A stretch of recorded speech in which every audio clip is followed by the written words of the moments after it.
Hello दोस्तों, स्वागत है आप सबका आपके इस YouTube चैनल ओ माई मैथ्स पर। मैं सचिन मिश्रा, आपका दोस्त एंड होस्ट। दोस्तों, आज के इस वीडियो में वेक्टर कैलकुलस की सीरीज में हम सीखने वाले हैं divergence of a vector function. तो divergence of a vector function और उसके एप्लीकेशंस कैसे होते हैं, ये हमें सीखना है। और अगर अभी तक आपने पार्शियल डिफरेंशिएशन या ग्रेडियंट को नहीं पढ़ा है तो इस वीडियो के डिस्क्रिप्शन में उसके लिंक मैंने दे रखे हैं, आप उसे भी रिवाइज कर सकते हैं। तो चलिए स्टार्ट करते हैं। If F X Y Z is any continuously differentiable vector function. बस यहाँ पर देखो ग्रेडियंट और डाइवर्जेंस में क्या चेंजेस हो रहे हैं। आप देखिए वहां पर एक स्केलर फंक्शन था और यहाँ पर एक कॉन्टिन्यूसली डिफरेंशिएबल वेक्टर फंक्शन है, वहां पर कॉन्टिन्यूसली डिफरेंशिएबल स्केलर फंक्शन था। तो ऐसे में डेल ऑफ एफ वेक्टर, ठीक है, क्या होगा, is I debar over डेबर X, J debar over debar Y, K debar over debar Z और एफ वेक्टर। ये हमारा वही डेल ऑपरेटर, ठीक है। डेल ऑपरेटर की अपनी कोई आइडेंटिटी नहीं है। जब वो एक वेक्टर के साथ अप्लाई हो जाएगा तो डाइवर्जेंस कहलाएगा, और जब वो एक स्केलर के साथ अप्लाई होता है तो ग्रेडियंट कहलाता है। ठीक है, तो अगर ऐसा कोई कंफ्यूजन है तो उसे दूर कर लीजिएगा। अब अगर मैं f की वैल्यू ऐसे ले लूं, f1i plus f2j plus f3k type की, और फिर मैं इसे यहाँ पर अप्लाई करूं, तो देखिए डाइवर्जेंस कैसे फाइंड आउट करेंगे और किस तरीके से निकलेगा। यही पूरा प्रोसेस होता है डाइवर्जेंस को फाइंड आउट करने का। तो divergence of F vector is equals to I debar over डेबर X, J debar over debar Y plus K debar over debar Z, f1i plus f2j plus f3k। यहाँ पर आप आई to I, J to जे और के to के करेंगे, I dot I, J dot J, के dot के। इसे अप्लाई करिए तो debar f1 upon debar X, debar f2 upon debar Y, debar f3 upon debar Z, इस तरीके से आपका आ जाएगा। राइट, इसे ही हम कहते हैं divergence of a vector function. तो जो हम f लेके चले थे उसका हमने क्या कर लिया है, डाइवर्जेंस। इस तरीके से दोस्तों, this is called divergence of vector function. इसे हम क्या कहेंगे, डाइवर्जेंस। और इसी तरीके से हम क्वेश्चंस में भी इसे अप्लाई करने वाले हैं। ठीक है, तो ये होता है डाइवर्जेंस। एक नोट है यहाँ पर, इसे पढ़ लीजिए, बहुत इंपॉर्टेंट है। Divergence always operates on vector function and gives scalar as an result. ठीक है, डाइवर्जेंस हमेशा ही कैसा होता है, एक इस वेक्टर पॉइंट फंक्शन पर अप्लाई होता है और रिजल्ट में स्केलर देता है। ठीक है, तो ये मैंने आपको ग्रेडियंट में भी बताया था।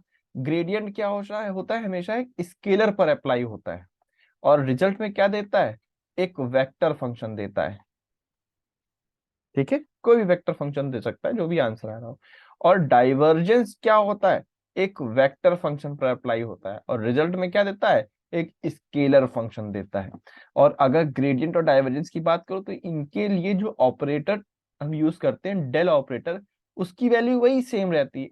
बस जब वो वेक्टर के साथ अप्लाई होता है तो डाइवर्जेंस कहलाता है, और जब ग्रेडियंट के साथ अप्लाई होता है तो उसे हम, सॉरी, जब स्केलर के साथ अप्लाई होता है तो उसे हम ग्रेडियंट कहते हैं।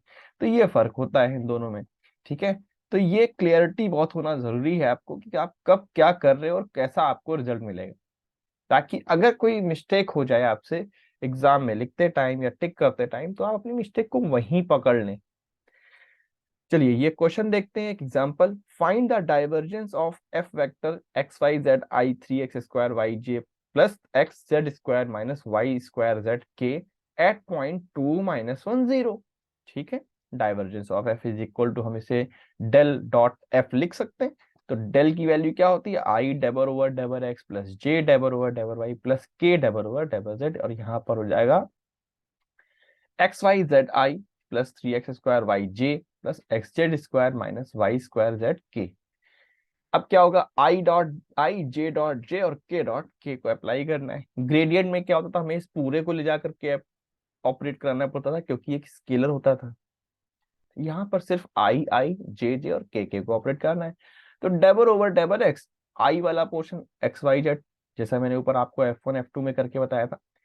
फिर यहाँ debar over debar Y 3x² Y, और ये debar over debar Z X Z square minus Y Z square, ये के वाला पोर्शन आ गया। अब इसे आपने डिफरेंशिएट किया पार्शली, यहाँ से आपको मिलेगा वाई जेड, इस वाले से आपको मिलेगा 3x², यहाँ से आपको मिलेगा 2x Z minus Y square. अब एक पॉइंट भी का वैसे तो आंसर इतना ही आता, लेकिन एक पॉइंट भी दिया हुआ है कि इस पॉइंट पे निकालिए, तो हमें उस पॉइंट को पुटअप कर देना है यहाँ पर। So at point 2 - 1 0 divergence of F is equals to, भाई इसकी वैल्यू रख दीजिए, वैल्यू रखने पर आपका आंसर आ जाएगा 11, वैल्यू रख के आप चेक कर सकते हैं। तो इस तरीके से divergence of a vector function को हम प्रैक्टिकली फाइंड आउट करते हैं, ठीक है। और आप देख रहे हैं ये कैसा आया रिजल्ट, एक स्केलर फंक्शन आया है, यहाँ पर आई जे के का कोई टर्म नहीं है, राइट। चलिए ठीक है, आई होप आपको समझ में आ गया होगा वेक्टर फंक्शन का कैसे हम डाइवर्जेंस फाइंड आउट करते हैं। इसके बाद नेक्स्ट इसका एप्लीकेशन या कॉन्सेप्ट है सोलेनोइडल वेक्टर का, कि कौन सा वेक्टर ऐसा होगा जिसे हम सोलेनोइडल कहते हैं। तो दोस्तों, vector whose divergence is zero called as solenoidal, यानी अगर किसी वेक्टर पॉइंट फंक्शन का आप डाइवर्जेंस लेते हैं वो जीरो आ जाता है, तो उसे हम कहेंगे सोलेनोइडल वेक्टर है ये। और अगर ऐसा नहीं है तो फिर वो सोलेनोइडल वेक्टर नहीं है। सिंबॉलिकली अगर मैं कहूं इसे, तो if U vector is solenoidal vector then divergence of U vector is equals to zero, ये आना चाहिए। ये सोलेनोइडल वेक्टर की कंडीशन होती है। तो इस पर भी एक क्वेश्चन देख लेते हैं। Check the given vector u vector 3y की power 4 z square i plus 4x cube z square j minus 3x square y square k, okay, is solenoidal और नॉट। चेक कर लेते हैं, हमें क्या करना है, divergence of u vector find out करना पड़ेगा। तो ये आपकी वही जो सिस्टम लिखने का होता है, आई डेबर ओवर डेबर एक्स प्लस जे डेबर, वही लिख दिया मैंने, डेल ऑपरेटर की वैल्यू और यहाँ पर उस वेक्टर फंक्शन की वैल्यू। अब इसे ऑपरेट करा दीजिए आई आई जे जे और के को, तो debar over डेबर X 3x Y square Z square, debar over debar Y 4x cube Y Z X cube Z square minus debar over debar Z 3x square Y square.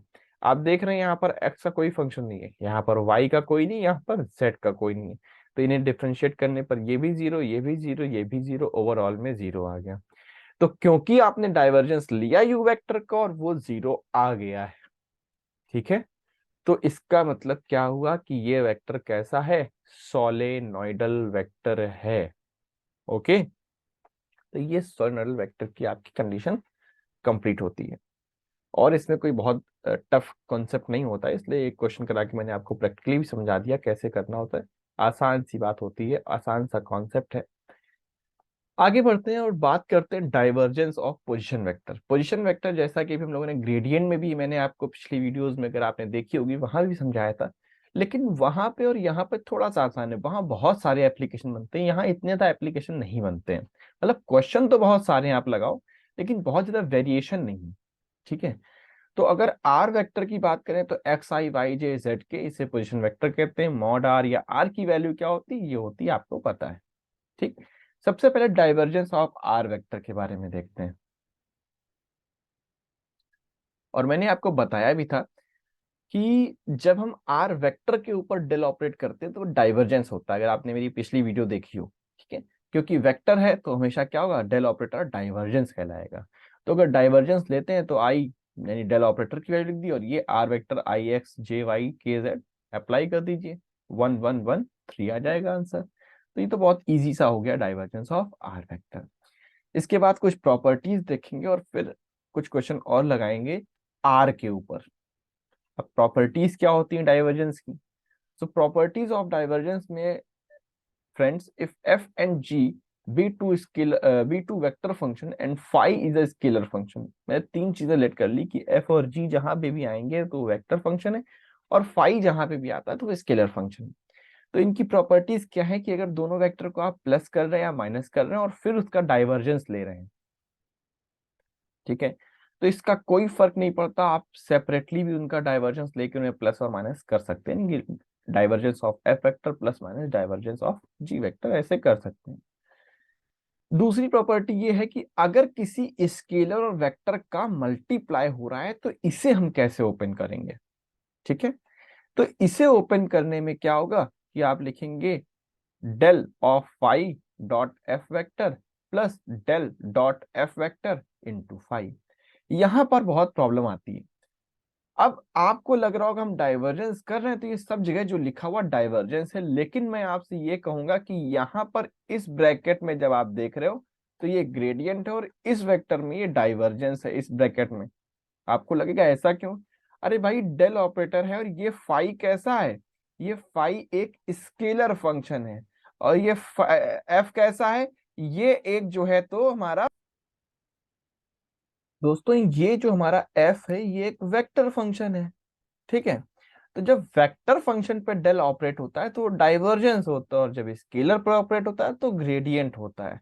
तो अगर इसे आप मैं उस तरीके से लिखना चाहूं तो ये कैसे लिखूंगा मैं इसको लिखूंगा gradient of phi dot F vector plus divergence of F dot phi, इस तरीके से।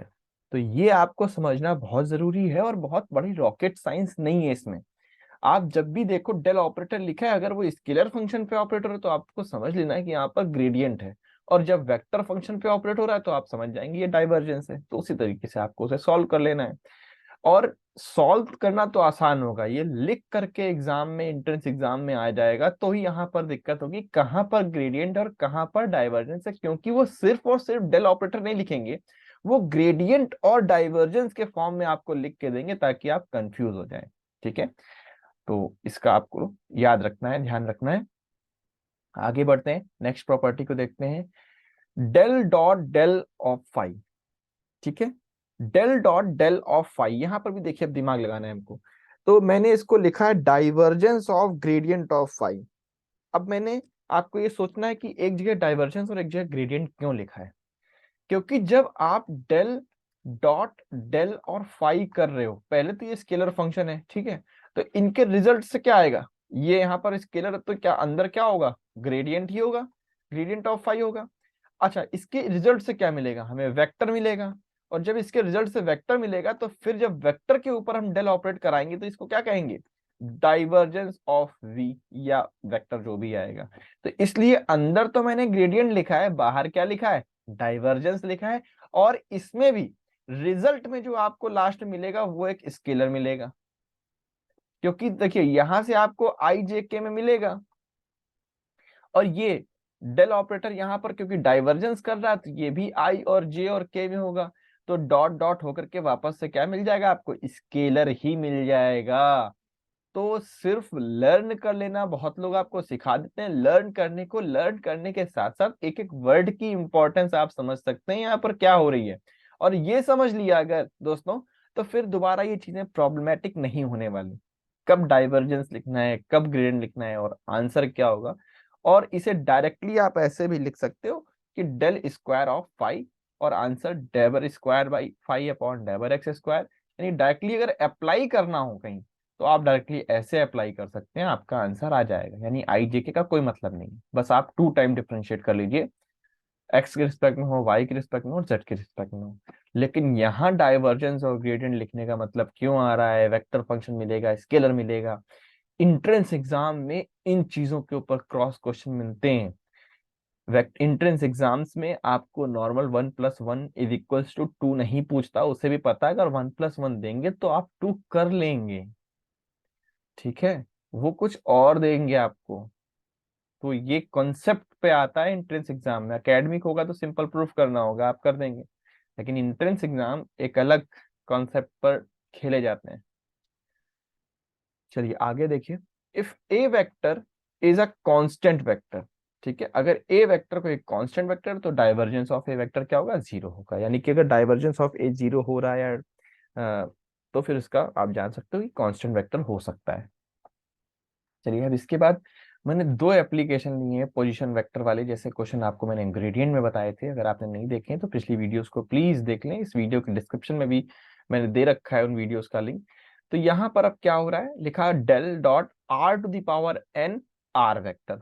अब देखिए जब R to the power N और आर वेक्टर लिखा है तो आपको समझ में आ रहा है, एक तो यहाँ पर स्केलर है और एक क्या है, एक है वेक्टर, राइट।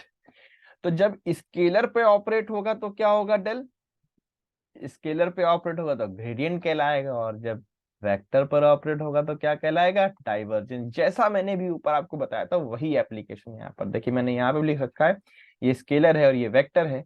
तो del of R N R करते हैं, तो फर्स्ट इंटू सेकंड से करेंगे, पहले एक ब्रैकेट में gradient of R to the power N लिख लिया, डॉट आर वेक्टर लिख लिया, दूसरे plus R to the power N को इधर ले लिया और डाइवर्जेंस ऑफ आर वेक्टर ले लिया। अब आपको ये दिक्कत नहीं हो रही क्यों यहाँ पर भैया ने एक जगह ग्रेडियंट लिखा है और एक जगह डाइवर्जेंस लिखा है। क्लियर? चलिए अब इन सब की वैल्यू रख देते हैं, आर की power N into R vector, R की पावर एन यहाँ पर इस तरीके से इसे सॉल्व करना रह गया है। ठीक है, सॉल्व करने में कुछ स्टेप्स आपको फॉलो करनी पड़ेंगी। वैसे आप R to the power N का स्केलर फंक्शन का ग्रेडियंट अभी लास्ट वीडियो में मैंने आपको सिखाया है, आप करके भी आ रहे हैं। तो N R to the power N minus one, ये debar are over डेबर X, debar are over debar Y, debar are over debar Z, R vector, यहाँ R to the power N, यहाँ पर क्या हो जाएगा डाइवर्जेंस ऑफ आर वेक्टर करें not naturally, तो I dot I, J dot J, के dot के, इस तरीके से हम कर लेंगे। ये एक्स वाई जेड यहाँ पर इस तरीके से आ जाएगा। तो N R to the power N minus one, debar are over डेबर x की वैल्यू आपको पता है कि एक्स बाई आर होती है, यह वाई बाई आर होती है और जेड बाई आर होती है। अगर आपको इस चीज को करने में प्रॉब्लम है तो लास्ट वीडियो की लिंक मैं दे रहा हूँ, आप वहां पर जाकर के इसको समझ सकते हैं, मैंने वहां पर सिखाया हुआ है। R vector, R vector R की पावर एन, ये आ गया one plus one plus three, यानी three R to the power N हो जाएगा। और इसे लिखेंगे तो X I plus Y J plus Z K upon R. ठीक, तो ये आर ऊपर जाएगा, आर की पावर एन माइनस वन बन जाएगा। यहाँ पर देखेंगे तो X I Y J Z के, और यहाँ पर पहले से एक आर वेक्टर है I X I Y, I X J Y and K Z. और करना क्या है, जब ये दोनों डॉट में लिखे तो इनका डॉट प्रोडक्ट हो जाएगा, I dot I J dot J के डॉट के, तो ये हो जाएगा X square plus Y square plus Z square. X square plus Y square plus Z square की वैल्यू होती है आर स्क्वायर, तो आपको पता है। बस अब क्या, इन पावर्स को सॉल्व कर लीजिए। तो N R to the power N, ये माइनस टू ये प्लस टू सॉल्व हो जाएगा, plus three to the power three into R to the power N, और आर की पावर एन कॉमन लेंगे तो एन प्लस थ्री आ जाएगा।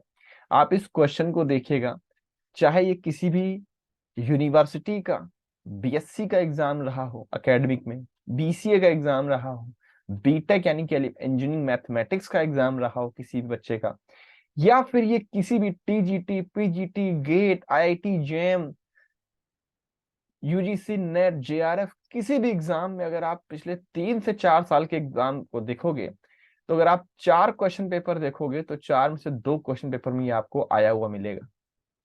ठीक है, बस वहां पर डायरेक्टली रिजल्ट लिखा होता, तो आपको इतनी चीजें सॉल्व करनी होंगी, और कितनी जल्दी आप कर सकते हैं ये आपके ऊपर है। आपके कॉन्सेप्ट अगर पक्के हैं तो आप बहुत जल्दी भी कर सकते हैं।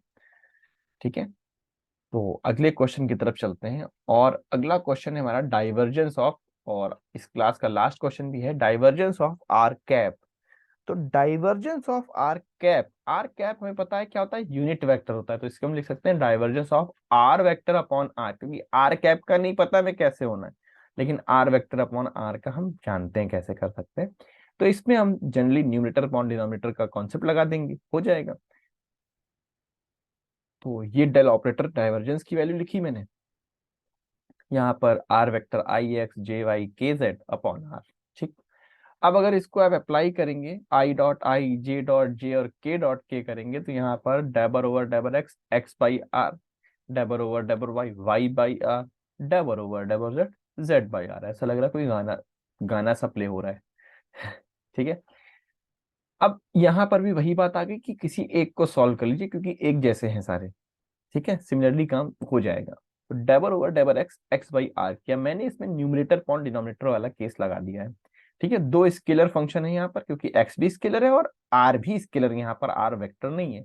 तो जब आप न्यूमरेटर पॉन डिनोमिनेटर सॉल्व करेंगे तो R debar X over debar over डेबर X differentiating to X, and X differentiating debar over डेबर X to R, तो ये आ जाएगा यहाँ पर आर माइनस एक्स, और डेबर आर ओवर डेबर एक्स की वैल्यू क्या होती है, x by R.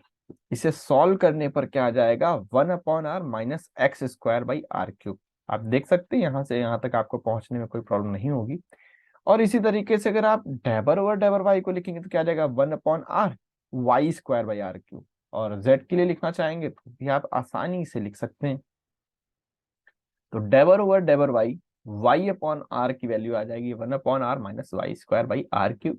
Debar over debar Z, Z upon R की वैल्यू जाएगी one upon are minus Z square by are cube. इन सबको इक्वेशन वन, जहां पर हमने उस क्वेश्चन को ऊपर अपने छोड़ा था वहीं पर पुटअप कर दीजिए, तो क्या आ जाएगी वैल्यू, ये इन तीनों की वैल्यू रखने पर 1/r this, 1/r this, 1/r this, तो 3/r माइनस कॉमन लेंगे तो x² plus Y square plus z² upon r cube. 3/r, ऊपर आर स्क्वायर लिखा हुआ है, नीचे आर क्यूब लिखा हुआ है, नहीं बचेगा 1/r। और 1/r का मतलब हो गया कि 3/r माइनस 1/r, तो आपका आंसर आ गया 2/r। तो डाइवर्जेंस ऑफ आर कैप या यूनिट वेक्टर आर की वैल्यू आ गई 2/r।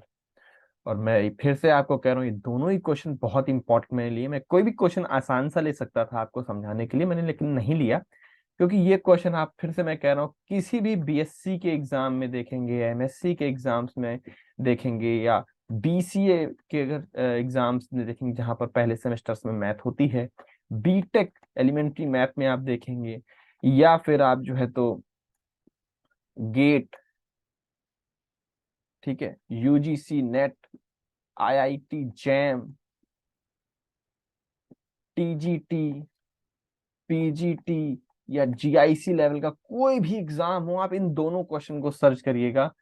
ये मोस्टली हर एक ईयर में आपको किसी ना किसी फॉर्म में, अब जैसे आप कहेंगे सर गेट में कैसे मिलेगा, आईटी जैम में कैसे मिलेगा, अरे तो मेरा भाई एक बार अगर पी में दिया होगा दोबारा क्यू में दे देंगे, दोबारा आर में दे देंगे, ठीक है। सेम नहीं रिपीट होता, लेकिन उसी काइंड में आर टी को चेंज करके रिपीट आपको क्वेश्चन मिल जाएगा, ठीक है।